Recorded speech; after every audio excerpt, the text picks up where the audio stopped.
Two Drinks is a true story. I am a lightweight. Joking. The vision is much bigger than the music. The vision is about community and a family of my own as well. I want to be able to start a family comfortably. How sweet though. Oh my gosh. As an artist, you Look know, how we hear faithful all the the horror stories. Yes, I do. Let people talk, let people say what I gotta say, but I just don't, sit back and say, all right, I had a good year, so let me relax. I work. I work hard. Yo, you already know it's a girl Faith Callender. We bigging up Selector Charts. Good evening, Faith. Hello. So glad to have Faith here. So we're gonna get up close with Faith Callender. So Faith. Yes, please. So crop over just finished. 50 years of crop over. 50 years of crop over. Yeah. What did you think of this season for you? This season was phenomenal. So many lessons, so many blessings at the same time. I feel like I've grown a lot this year as an artist, not just in performing, because I heard a lot of comments from people, you're performing a lot better, you're growing, you're getting better. And I think that's intentional because it first starts with the music, and I was very intentional with putting more of me into my music. So you would hear a lot more rating from me, and the messaging as well in some of these songs, like coming from true stories, and that translated on stage. Of course, I put in the work in terms of performing as well. Did some dance coaching with Jalisa G Magic. Did some vocal training with Marissa Lindsay. I ran around my block and singing these songs. So, putting in the work definitely showed this season, and I'm really, really happy about that because the fans love the music and the fans love the performances. Yeah, if every Lizzie fan base growing. For sure. Because when you come and hit the stage, people are celebrating, people cheering. For sure. I noticed that as well. Yeah. And, that made me, even off stage, on the internet as well, on my social media, people are a lot more engaging, voicing their opinions a lot more on things concerning faith. So I definitely see the fan base growing for sure. Right now, what you're going to see over Lacey interview is a piece of the so-called hill performance, right? Faith is doing the dog on the stage. There's a part where you're doing even this like shuffle.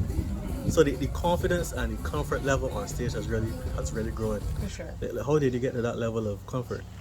I think it's in the rehearsing. As you rehearse, it becomes more comfortable. It becomes more second nature. So just putting in that time to really make sure my breathing is on point, knowing when and where, the dancing, the movement, just getting comfortable with me on the whole. And after doing it for so many years, it just, the practice builds up and, it's displayed on stage. So I want to hear about these songs for this season.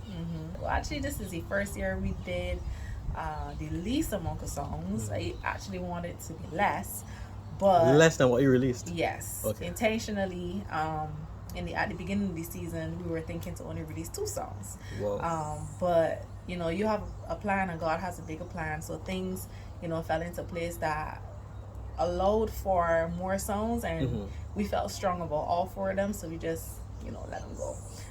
But we did Two Drinks. Yeah. Pampalam, Talk About This, and Dirty For You.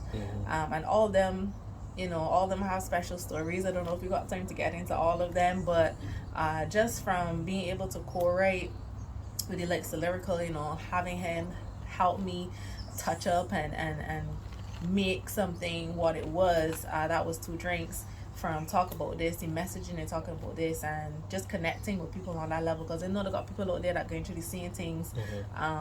Yeah, man, the music was very intentional this year, and we happy with what came out. Yeah, so tell me about Two Drinks. I think that was a favorite for the season. Two Drinks. 2 drinks and it gone straight to me head. 2 drinks and I drunk, I stumbling down. Look, the liquor gone again, head gone again. Two Drinks is a true story. I am a lightweight. Joking. I am literally 2 drinks and that's it. That's my limit. Of course they could go over, but when they go over, problems. Yeah, it's problems. So 2 drinks, that is it for me. And I know that again, there are people out there who are lightweights, who are cussing, singing these songs, professional drinker and all these big mo songs, big mo drink songs. But I know there are lightweights out there too, so it just felt to, release that one. Yeah, a lot of people related to that song. For sure, for sure. No, honestly though, a lot of people were saying 2 drinks and they drunk this season though. I'm telling you. So then Plan was on a huge rhythm. My granny, she give me big fat heavy charge. You can never tell me what I do. You can never fuck around my crew. Yeah, so how did that come to be? Well, I actually went into the studio. I heard your rhythm playing. I went to work on something else. I don't even remember what I was going to work on, but the rhythm was playing. I was like, yo, this is hard. What's up with this? What's going on? Rhythm hitting. Say like, I want peace. Me and Shana write Pam Palam, and the rest is history. That is a hot one for the season, bro. For sure, for sure. And then talk about this, you address some controversy, some haters. I just move to the beat and the drum, the all strike to fight me down. That's why I can't stand it, boy. With the bad energy. Just crop over. I mean, as I said, there's so many people going through the same things, and I think as artists, it's our responsibility to really speak the messaging and have messaging out there that people can relate to, people can feel like they're heard and they're seen. And we as artists, we're people too, so we are experiencing the same emotions, experiencing the same hate and problems and everything else, sometimes on a different level, sometimes unwarranted, sometimes out of the blue. So just letting people know that although these things are gonna come at you, they're gonna got haters and got people that don't like kill you, they're gonna got people saying all sorts of things. Like we not on that level of negativity. Like we fighting about positivity every time, because that's what's gonna keep bringing more success to you. When you focus on our positivity, focus on doing you, no matter what. Let people talk, let people say what I gotta say, but you know where you stand. And that was really the motivation behind that song. Nice. And then my favorite, one of my favorites, Study For You. I want to get dirty for you. Dirty for you. I want to get dirty for you. Dirty for you. Whatever you want, whatever you need, I give you everything. I get in dirty. Dirty For You is your favorite. That beat just hitting hard. For sure. Dangerous, Big It Itself, for sure. For the time I heard the beat, there were 2 choices, and I was like, yo, something about this is crazy. And the attitude you got up on it. Lil Rit, you got big Lil Rit for that, for sure. You know how he does his stuff, so just the rating alone, being able to channel that was a really great experience, and I love how it came out as well. They call it the Juve anthem. That's the songs that we want to hear at all the Juve parties. And yeah, just the creation of that in itself. First time working with Rick, first time working with Dangerous. First time. So yeah, it was a great experience. And of course, you had some songs from previous years, like Work, some favorites that people have loved. Yes, for sure. So do you feel you've outdone those previous top songs? Yeah. Every time I create is a new favorite, because you're tapping into more creativity, you're tapping into what's present, what's going on with you at that particular time. So favorites can come, favorites can change, you can grow.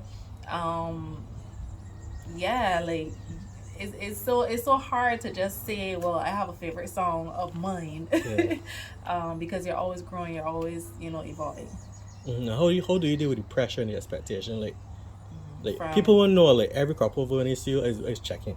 Right. I just want to know how Faith doing, how the music coming along, how the growth in the industry. So do you feel pressure? Like there's an expectation for Faith to be like the top female artist every year? I think there is an expectation, but I don't place that expectation on myself. I know myself, and I know that me, Faith Callender, the person and the artist, I'm always going to want to grow, always want to get better. And you're going to see that every year. So there is going to be growth. I'm going to get better every single year because I'm intentional with getting better every single year. I just don't, sit back and say, all right, I had a good year, so let me relax. I work. I work hard.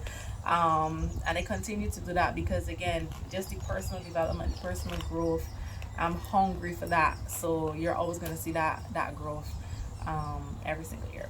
And then earlier you mentioned that you wanted to limit your songs for this year. Going into next year, is that the same mentality? We'll see. I don't put any pressure on myself to have a concrete plan and all that stuff. I had a whole plan. The planning worked out this year, but it worked out much better than I could imagine. I will, start to put pen to paper and think about what I really want to do next year.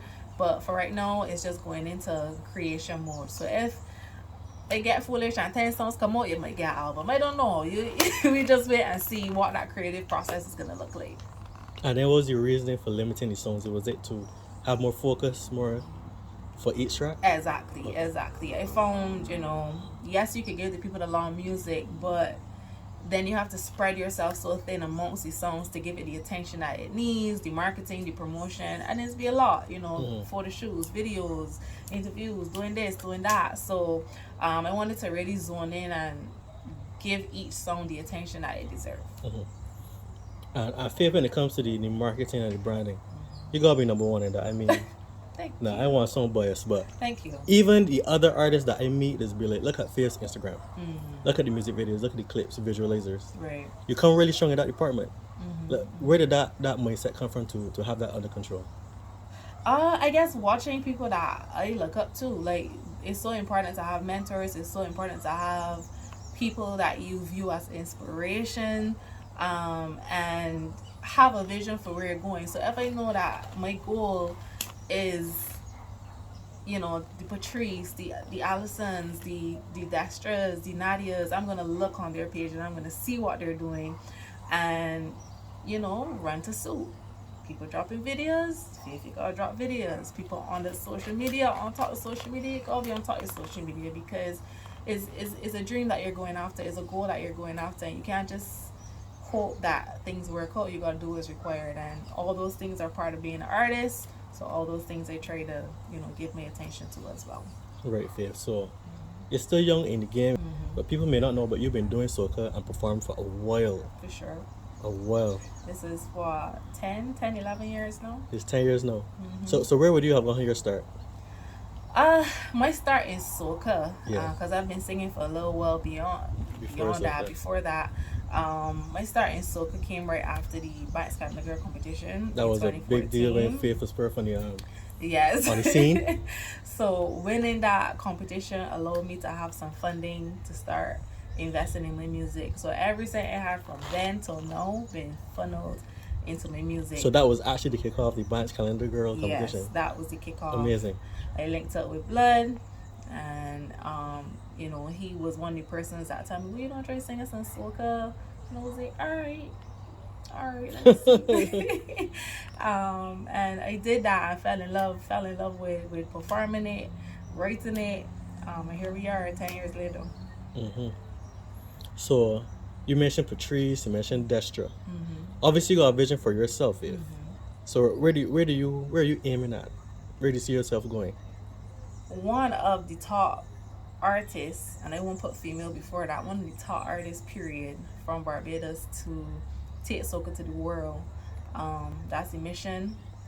The vision is much bigger than the music. The vision is about community, bringing up younger creators as well, having tangible, physical things that people can learn and grow from.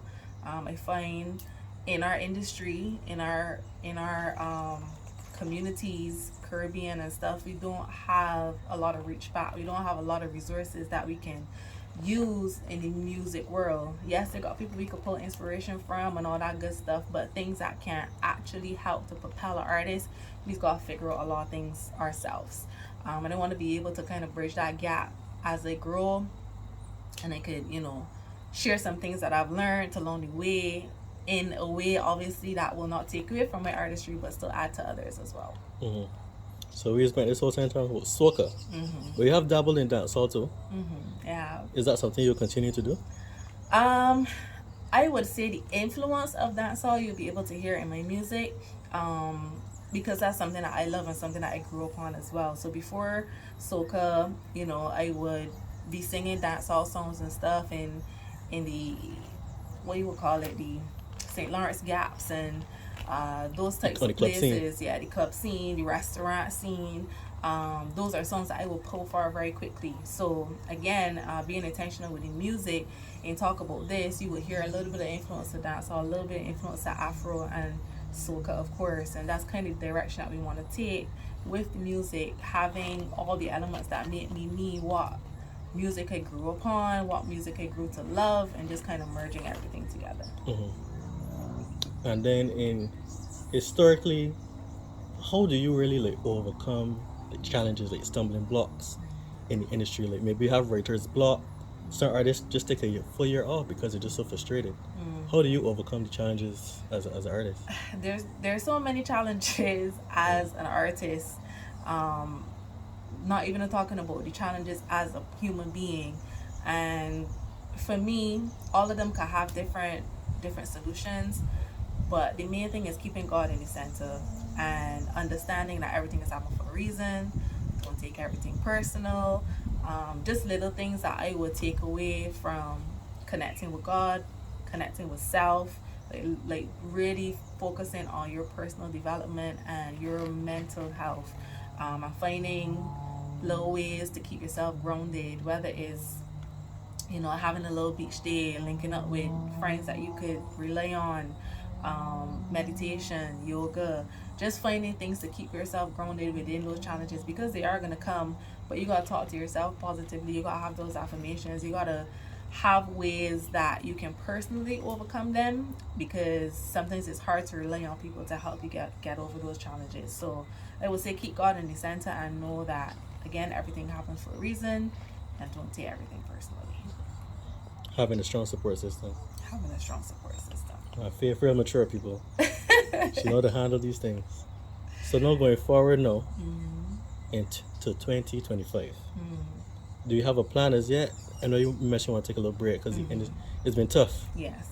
Show to show is very exhausting. Definitely going to take some well-deserved vacation. It's fighting with management all know on what those dates will be. Right. But I definitely want to take some downtime, because it's going to help with the creativity. It's going to help to clear your mind, not just running from one thing to the next, but having a clear vision of what the next steps are and really listening to that voice. So I don't have a concrete plan for 2025. Okay. Just know that Faith is going to bring it each and every time. And then the final question though, what keeps you going? What lights the fire? What lights the fire? A couple things. My family. My family has been very, very supportive of my journey, especially my mom. So my mom comes to every show. You're gonna see her at Soca on the Hill. You're gonna see her at Soca 5.0. You're gonna see her at every big show, small show. Your lookalike. My lookalike. And just seeing how proud she is of the achievement so far, I want to be able to give back to her in a major way. And a family of my own as well. I want to be able to start a family comfortably. How sweet though. Oh my gosh. As an artist, we hear all the horror stories. Yes, I do. But the mission must be accomplished first to some degree before I can do that. So that keeps me going, looking down the road at what's there waiting for me. And again, as I said, the giving back aspect as well, the mentorship part of it. Like, I'm really passionate about mentoring and helping people along their journeys, whether it's fitness, finance, fun, and music. I want to be able to do that when I am in my retirement stage, for lack of a better term. But those are the things that really keep me going, and just the personal growth aspect of it. I wanted to do better. I wanted to, really fulfill a dream, for sure. Fantastic. Faith, thank you for your time. Thank you for having me. Faithy. Yes. Bless. Yo, you already know it's a girl, Faith Callender. We bigging up Selector Chart.